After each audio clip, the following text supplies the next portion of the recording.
Section 3, Programming. Here are the 4 variables that we can manipulate when designing effective medicine ball programs. When we think about programming, weekly volume will be relatively constant. The number of days per week will dictate how many throws per session your athletes will perform. Fewer number of days per week means more throws and more movements. If you train more often, you'll do fewer movements and fewer throws per session. Now, don't get thrown off by this slide. There's a lot on there. The main takeaways are the gray boxes. Working vertically, stability demands increase as you move up, and the different movement patterns and directions are across the top. Using this chart, you can match up what your athlete is ready for, the vertical column, with what you're trying to elicit from them, the horizontal row, to determine movement selection. So here's a real-world example. We have the novice athlete on the left and the advanced athlete on the right.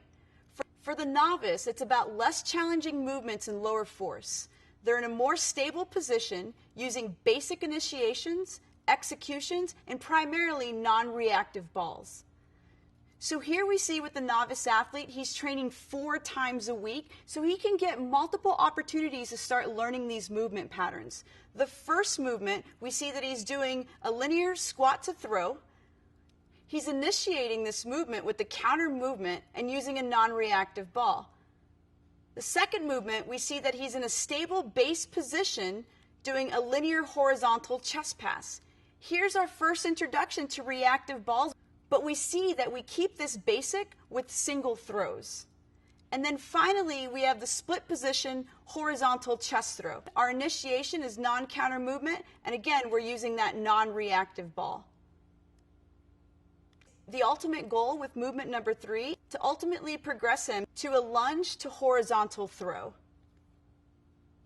For the advanced athlete, we're using less stable positions and more advanced initiations and executions.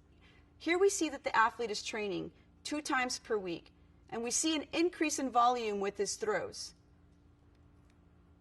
In movement 1, we see a base position parallel throw.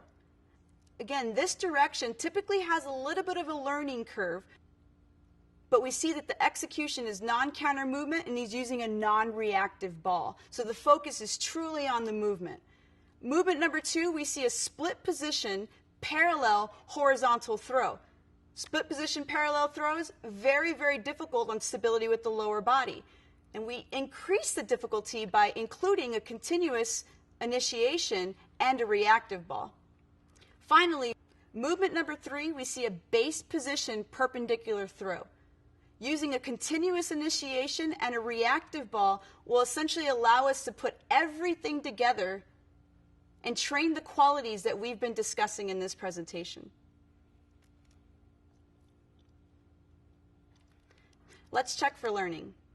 Create a single 10-minute medicine ball program with a rotational emphasis based on 4 times per week volume load considerations.